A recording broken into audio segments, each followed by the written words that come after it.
hands prior to this, and he just go ahead and let it go. So if I had checked this, certainly I would have lost. I mean, I'd absolutely squat. So if you do see an opponent, you know, check, you know, go ahead and bet a couple times, especially if it doesn't cost much, and they'll usually interpret that as, well, he has something and I don't have anything, so I'm just gonna let it go. Quick little hand here on the small blind, button folds, and so I've got pocket kings and jack 5 king suited, so definitely time to make a raise. Definitely want to be hammering whenever I've got any sort of decent hand, especially when you know, the blinds are 150, 300, and I don't even have 10 big blinds. So at this point, I'm pretty sure I was just trying to get it in. So I potted it, and then he let it go. So stay aggressive, pay attention to the blinds, and don't be afraid to get in with something like pocket aces or pocket kings. And you know, ideally, yeah, you have both low and high, but you know, you're gonna have to pick up pots in order to survive. I think this is another one of those situations, ace queen suited, paired with a 45, and so that gives an outside shot at the low and an outside shot at the high. It's not a great hand, but it's a hand, and you've got to stay aggressive, especially when you're sensing weakness. And pot bet there is pretty good, pretty gutsy, but you've got position, and the blinds fold. And that's just basically, you got to keep doing this to stay alive and to stay aggressive. Don't get passive once you get into the money, but make sure you're aware if someone adjusts to that.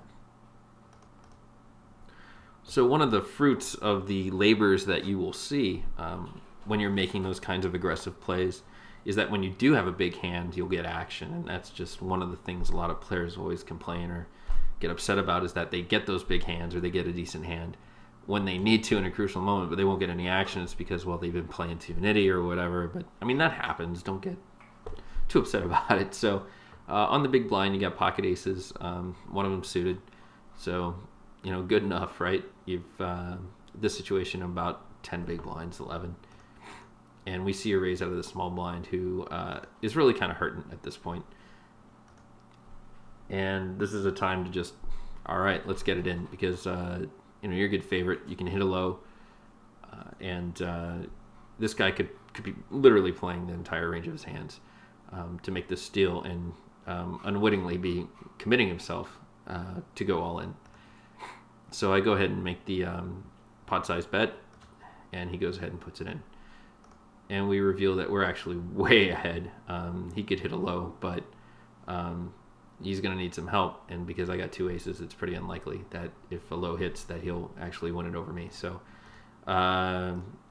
flop comes in, all diamonds. He's got 1, so he can't hit the flush. And we see by hitting that jack, you know, with the 2 pair, things are looking really grim for him. He's basically down to spiking, I think, at 2 at the river for the set, which he does not do. And so with the straight, I take it down, and now we go heads up. So when you're heads up, the first thing everyone will always tell you is to play aggressive. And if you don't, you're just going to get run over. I mean, that's plain as day. That said, you don't want to play too aggressive, because someone who's smart will just bide their time and just come over the top of you and then start to frustrate you, and then you'll just start shoving in you know, really stupid hands, and then you'll lose. So it's a fine line. You know, you do have to stay aggressive, especially when you're on the button and when you lead out. You know, even a passive player can still I take that back with the passiveness, but a smart player who's waiting their time in that example I just gave will still be aggressive when they're on the button, when they have to bet out first. So that's what you got to do. So with the hand here, I think I'd just go ahead and pot it and stay aggressive, and we see a fold. We're going to see a lot of that. Next hand. This isn't a great hand, you know, 4, 5, 6 king. He goes ahead and makes the raise, and I make the call. And the good news is I actually hit a pretty decent flop here, kind of an open-ender, and so it's one that I can toy around with, because it's kind of just really bad in general for a good hand.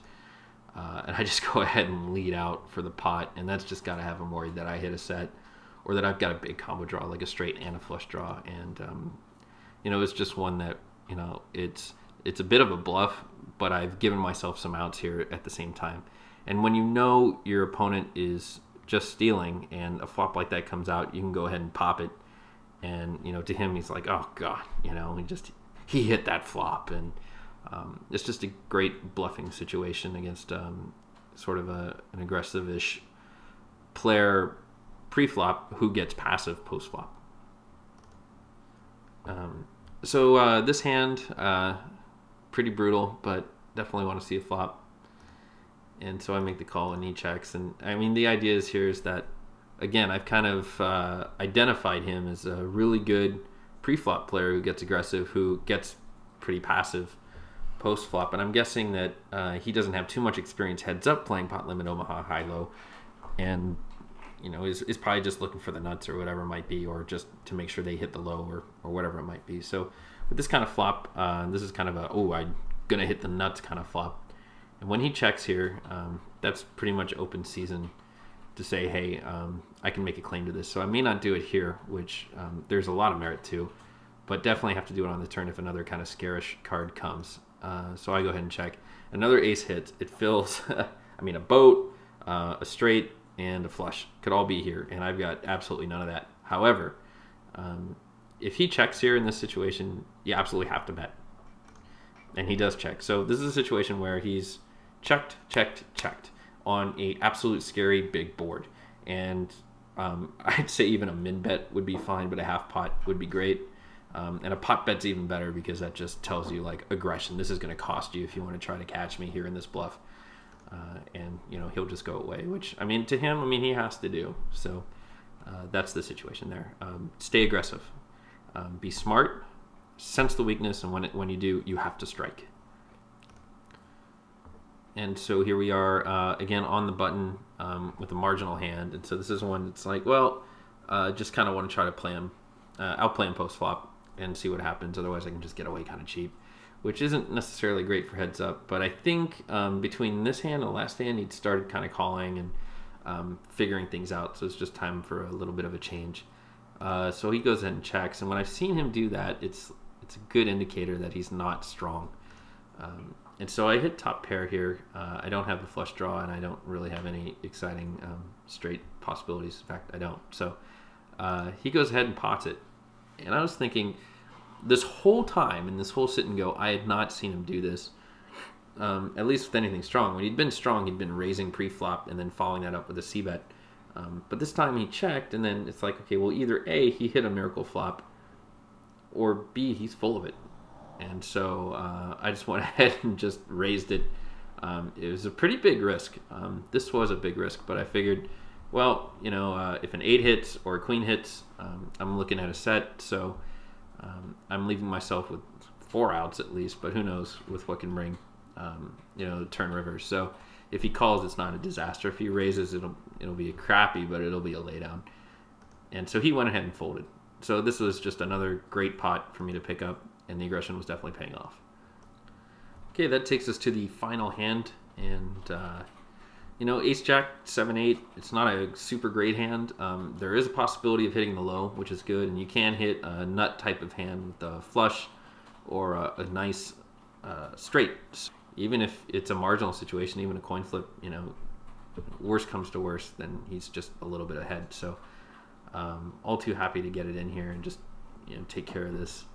And so he goes ahead and makes a raise, and I think I just came over the top here, which I did, and he calls, and he shows a really bad hand. And so even though it looks like, this is not a hand I'd be risking my tournament life with, because it doesn't hit many highs, and the low is even kind of marginal, and are you really going for half a pot? You're going to risk your tournament life for half a pot, especially when your head's up.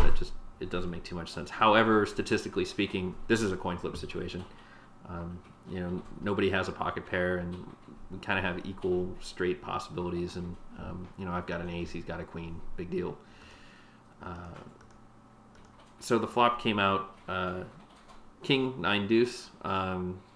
He paired his 2, which is why it's 60-40. But there's just so many things to happen. And I hit my 8, and now I'm a 60-40, and then sure enough, the 9 comes, and I've won. So that basically was it. So hopefully you've learned a bit things, and this is Sean for tightpoker.com.